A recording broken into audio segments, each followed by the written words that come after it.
Bienvenidos a un nuevo episodio de Fuera de la Caja, el espacio donde sobrevolamos los límites del pensamiento. Hoy tenemos el placer de estar con el profesor de Neurociencias 1 y de la Cátedra de Neuromarketing de la Universidad Católica Andrés Bello, Rubén Carvajal. ¿Cómo está, profe? Cuéntenos un poco sobre usted. Hola, ¿cómo estás, Aymara? Bien, este, pues aquí aclimatado ya de más de un año con este sistema de clases remotas y comunicación remota. Eh, ¿Qué te puedo contar de mí? Bueno, tengo ya desde el 2014 en esta cátedra de, de Neurociencias 1 y bueno, con la electiva empezamos al año siguiente, en el 2015, que le hice la propuesta a la directora en ese entonces, eh, Ana Pérez, y bueno, tuvo una acogida bastante interesante entre estudiantes de psicología. Al principio fueron pocos y también fue de varias escuelas, ¿no? Comunicación social, había en ese entonces también de sociología.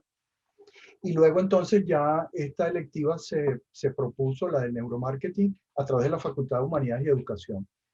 Y bueno, suelen asistir, digamos, por encima de lo que es el mínimo. Tiene bastante interés de comunicación social, psicología sobre todo, ¿no? Claro, Y buenísimo, bueno, profe. también tenemos ahora otra electiva en el área de educación que también está empezando, empezó el semestre pasado, ¿no? Y bueno, ahí vamos, ahí vamos. En el Buenísimo. CIAP también estoy como coordinador, sí, bueno, de esta nueva área pues, del conocimiento que es el neuromarketing. Claro. Bueno, muchísimas gracias por aceptar la invitación de estar en este episodio hoy, que estoy segura que va a valer bastante la pena. Bueno, el tema que vamos a discutir en este episodio es un tema que en los últimos años ha tenido bastante protagonismo, sobre todo en los departamentos de marketing de las empresas, que es el tema del neuromarketing. Y bueno, bien sabemos que a medida que la ciencia ha avanzado, las empresas han empezado a incorporar en sus estrategias publicitarias las herramientas y el conocimiento que campos como el neuromarketing brindan para precisamente aumentar digamos, las ventas de sus productos. Entonces, bueno, es bastante interesante indagar y analizar en cómo, digamos, nuestra actividad cerebral se puede ver directamente afectada por, digamos, los distintos estímulos o las distintas experiencias sensoriales a las cuales los consumidores se ven expuestos en las publicidades y cómo esto puede tener, digamos, un impacto bastante determinante en la decisión de compra del consumidor, en si el consumidor decide comprar un producto u otro o decide comprar los productos de una marca o de otra marca. Entonces, bueno, nada, es bastante interesante este tópico y bueno, consideramos que usted es una persona bastante cualificada para discutirlo y bueno, este, ¿qué opina al respecto? Y bueno, más específicamente, ¿qué estudia el neuromarketing? Digamos, ¿cuál es su objeto de estudio, profe? Bueno, la presentación que hiciste estuvo impecable. O sea, describiste en pocas palabras eso que justamente hace el neuromarketing. Em, en realidad, el neuromarketing surge en el año 2000. Es una de estas disciplinas de este siglo. Y surge, como siempre digo yo, de la investigación científica. Hay una patente digamos, se aprueba en el año 2000 precisamente, con un mercadólogo y un psicólogo de la Universidad de Harvard. Uno se llama Gerald Saltman y el otro de apellido Koslin. Saltman y Koslin patentan la neuroimagen como herramienta de mercadeo. O sea, la neuroimagen que había sido la neuroimagen funcional, que se había iniciado propiamente en la década del cerebro, en el año 95, tuvo obviamente usos de tipo clínico, ¿no? Sobre todo para investigar el cerebro con fines médicos y de investigación biomédica. Pero luego, digamos, la gente de mercadeo que está, digamos, siempre pendiente de los últimos avances en la ciencia, pues vio que también había la posibilidad de utilizar esta técnica para ver qué ocurría en el cerebro en tiempo real ante distintos estímulos, ¿no? Porque esa es una de las ventajas de la neuroimagen, la resonancia magnética funcional, que tú ante distintos estímulos puedes medir los niveles de oxigenación que, que tienen tus neuronas. Entonces, pues no todas demandan oxígeno en la misma medida.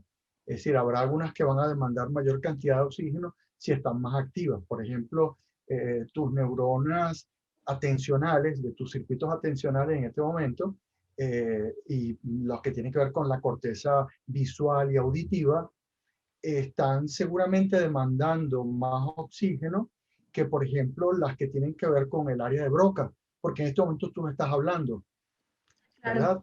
Entonces, Entonces, se podría decir ajá, entonces que el neuromarketing se enfoca, o sea, el objeto de estudio del neuromarketing podría ser, digamos, la actividad cerebral ante ciertos estímulos para, digamos, con fines de publicidad para las empresas. claro. Entonces lo que hacen Saltman y Kosslyn es, en la patente, ellos cuando describen en qué consiste la patente, dicen, esta técnica, la neuroimagen, puede permitir, digamos, encontrar qué regiones del cerebro responden ante distintos estímulos del mercado o de mercado. ¿Qué es un estímulo de mercado? Una marca de producto, un logo, un aviso publicitario, un banner, digamos, un comercial. Entonces la persona está metida en el tubo de resonancia magnética y a través de un espejo logra ver, digamos, proyecciones de imágenes, puede inclusive hacer degustación a través, como fue el caso de un experimento crucial que también vino de universidades. Por eso que yo digo que el neuromarketing nació de la investigación científica, porque nació de los académicos, nació en la academia. En el año 2004, unos investigadores, uno se llamaba McClure y otro se llamaba Montague, ellos querían saber las diferencias, por ejemplo, que podían existir en una persona cuando probaba Pepsi Cola o Coca-Cola. Entonces la persona estaba en el tubo de resonancia magnética y entonces con un dispositivo que inventaron ahí, que parece como un chupón, como unas mangueritas, pues la persona absorbía, bien sea Pepsi Cola o Coca-Cola, y hicieron un experimento muy bien diseñado en el cual, por ejemplo, al principio era una cata a ciegas. Entonces no sabían las personas si estaban probando el que pudiera ser su producto favorito. Por ejemplo, a mí entre estos dos refrescos yo prefiero Coca-Cola X por las razones que solamente a lo mejor mi emocionalidad o mi cultura o X me puede decir por qué. No es que sea un fanático de los refrescos, pero a la hora de escoger entre estos dos prefiero Coca-Cola. Pero entonces a las personas les hacían probar esto sin saber y se notó que cuando la cata era ciega, se activaban regiones que tienen que ver con los circuitos de placer, los circuitos de recompensa, es decir, el sabor dulce producía una estimulación de regiones que tienen que ver con esto. Pero ¿qué descubrieron McClure y Montague? Que, por ejemplo, cuando la cata se hacía y se le decía a la persona la marca que estaba consumiendo, había otras regiones que se activaban, entre ellas cortezas prefrontales, dorsolaterales. En el primer caso eran las cortezas prefrontales ventromediales, que están más asociadas con el circuito mesocórtico límbico, pero en el otro caso eran la dorsolateral y el hipocampo. Y entonces, pero lo más curioso del asunto era que ese hipocampo y esa corteza prefrontal dorso lateral no se activaban sino con Coca-Cola. Explícame tú, esa fue la pregunta que ellos se hicieron, ese fue el descubrimiento que ellos hicieron. Y dice, bueno, ¿por qué una lo activa y la otra no? ¿Qué ha hecho Coca-Cola a lo largo de su historia para, de alguna manera, posicionarse mejor? Porque los mercadólogos tienen un término que es el posicionamiento. Ese término se acuñó hace mucho tiempo. Es decir, el concepto de que el producto que primero sale de tu boca cuando yo te digo, dime qué es el primer producto que se te viene a la mente cuando yo te digo relojes, dime uno. Er, em, Iba a No, el decir primero Reebok. que sí te vi. No, de verdad, ni ¿Ah? idea. Cuando, en zapatos deportivos. Nike. Ok, Nike, es el primero que se te viene. Entonces, ese es el que está, lo que los marcadores llaman el top of mind, o lo que tienen en la punta de la lengua, cuando te vienen a pedir este tipo de información. Que por cierto, es un proceso y tú como ya futura psicóloga lo saben, los estudiantes de psicología lo saben y los psicólogos lo saben. De hecho, en el marketing hay muchísimos psicólogos que han hecho aportes y también en el área de la neurociencia los hay. Solo que este nuevo enfoque de la neurociencia se concentra más en esto, de cuáles son las respuestas que hay a nivel encefálico, ¿no? No solamente las conductuales, sino las que están un poquito más adentro de eso que se solía llamar como una caja negra, ¿no? Claro. Pero a lo que voy es que en el caso de Coca-Cola, el hecho de que las personas cuando le decían, usted está probando Coca-Cola, y se activasen esas regiones, es algo así como que, bueno, hay una respuesta encefálica distinta dependiendo de la marca. De manera que esa marca generó un impacto de memoria, de recuerdo. Hay unos circuitos allí neuronales que producen una respuesta distinta. Entonces, bueno, por ahí va el asunto, en tratar de ver qué regiones se activan y cuáles no. Por ejemplo, si se activan regiones que tienen que ver con circuitos de recompensa, pudieran indicar eh, algún nivel de preferencia hacia la marca o de atracción hacia la marca. Si se activan regiones, por ejemplo, que tienen que ver con la repulsión o que se suelen activar cuando, por ejemplo, cuando tú te das un golpe o sientes un dolor, como por ejemplo la corteza insular, la ínsula, tú sabes, ¿no? Está en el surco medio, que está profunda y esa que se considera como un quinto lóbulo, ¿no? La corteza insular suele activarse ante respuestas de dolor físico, dolor emocional, o cuando, por ejemplo, olemos algo desagradable, algo repugnante, o cuando vemos una expresión de una persona que, por ejemplo, sube la nariz así como, ¿no? Que es la típica expresión emocional asociada con el asco, el disgust.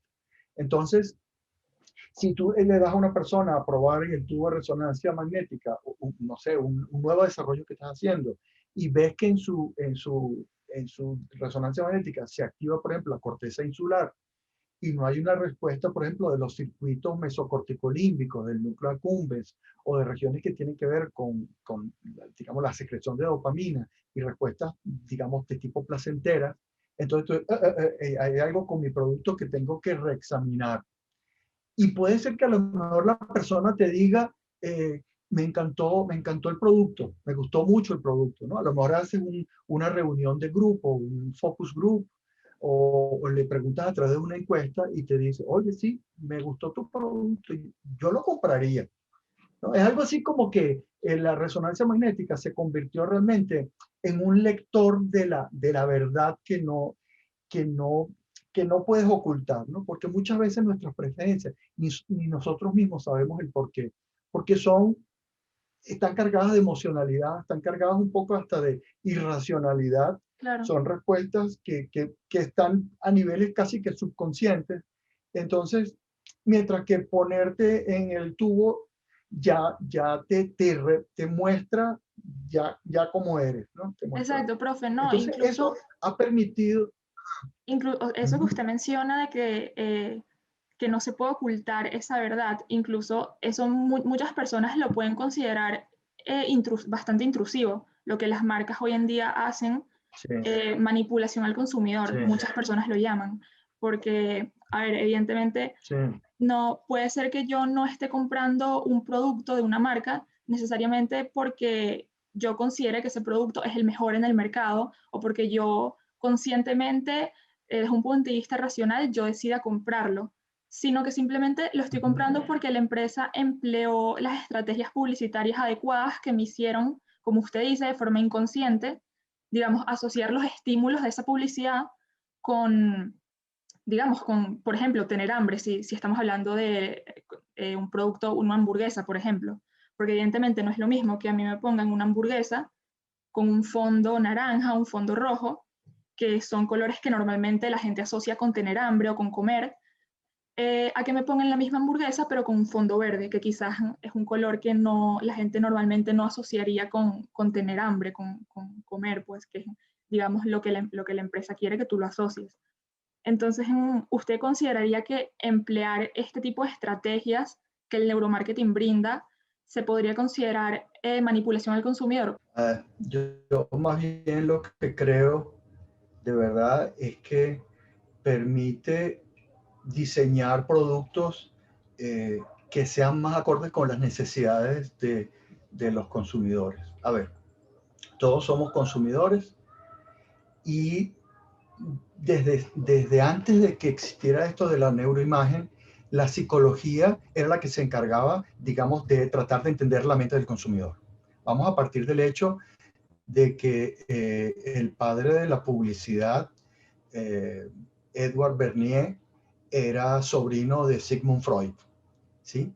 Entonces, él entendió que, digamos, todo lo que había postulado Freud sobre esto que llamó Freud el inconsciente,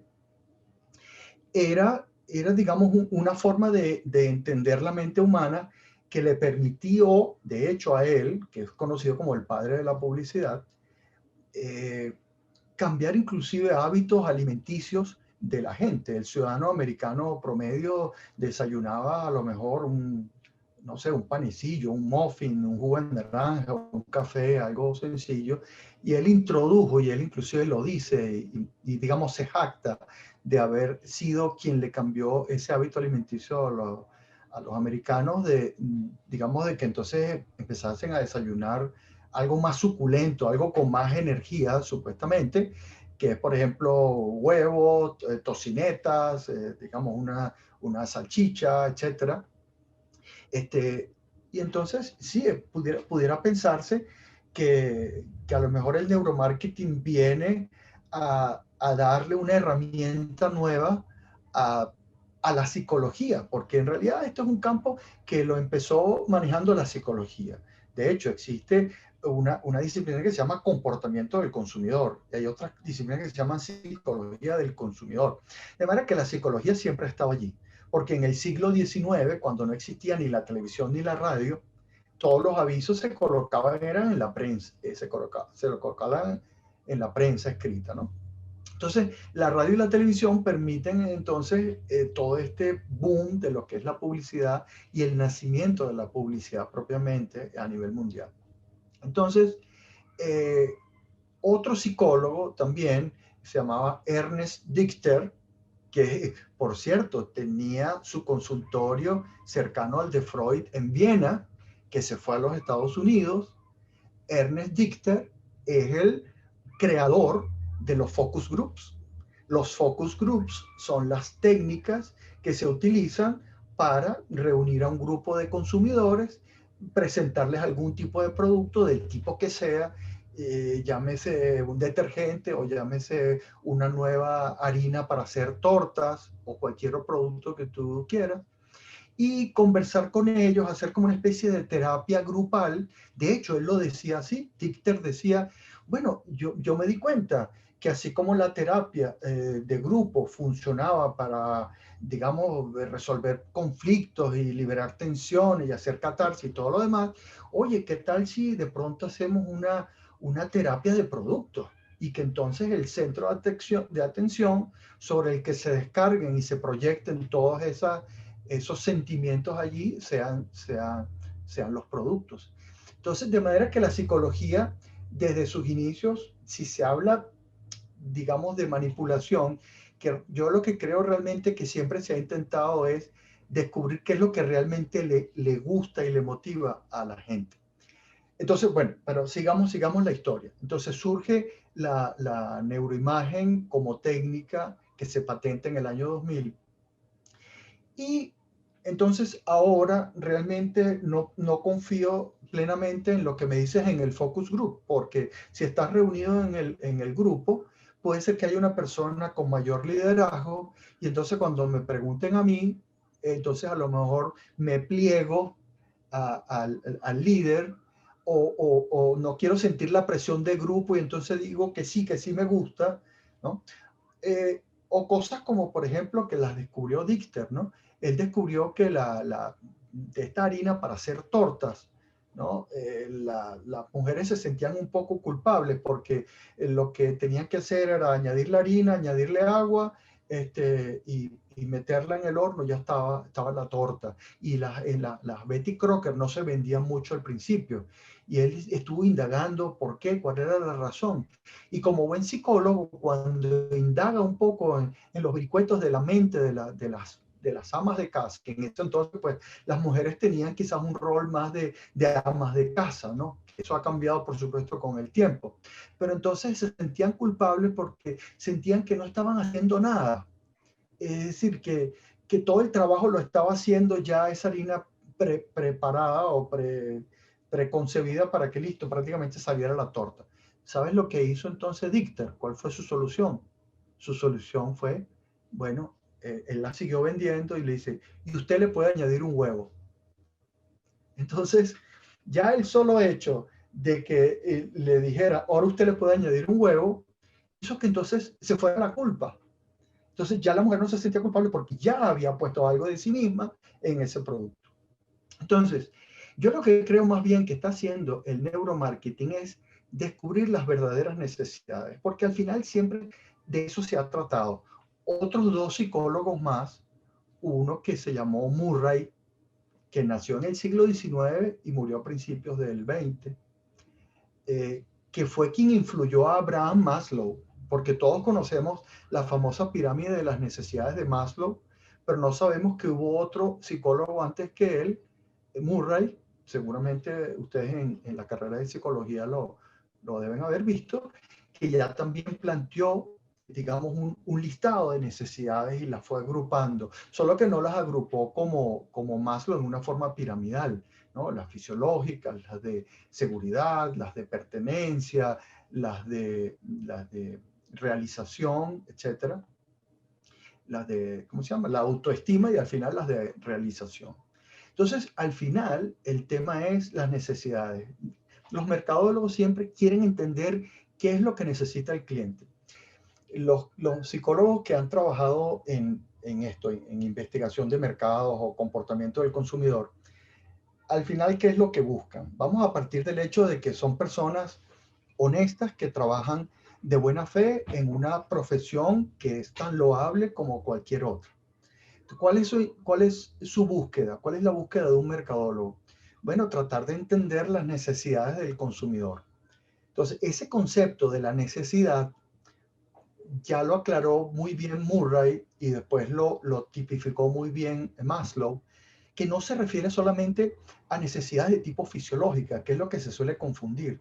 Hay personas que pueden tener esas necesidades satisfechas, las de seguridad también, pueden tener muchos amigos, pueden ser personas que tengan su pareja, personas que se hayan, digamos, que tengan una alta autoestima, pero que todavía que sienten que no se han realizado, o sea, que a lo mejor pueden sentir una verdadera y profunda necesidad de, por ejemplo, de trascendencia, ¿no? Y por ejemplo, que digan, bueno, yo quiero dejarle un legado a mis hijos y a mis nietos.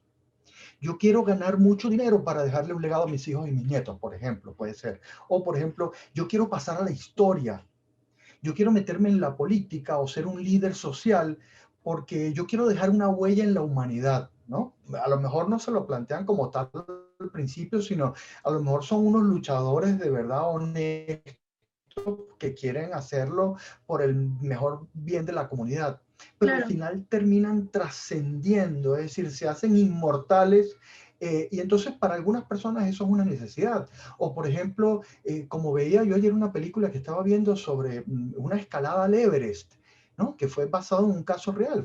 Murieron no sé cuántos. Hubo uno que perdió la nariz porque se le congeló, perdió las manos porque se le congelaron. Y yo me preguntaba, yo me decía, ¿qué necesidad hay de eso? ¿No? Me preguntaba yo, alguien que jamás se atrevería a escalar el Everest, ni el Pico Bolívar siquiera. Entonces, digo, ¿cuál es la necesidad que tienen esas personas de llegar al pico de 8.800 metros y tomarse una foto para que luego entonces queden allí inmortalizados entre los que llegaron al Everest?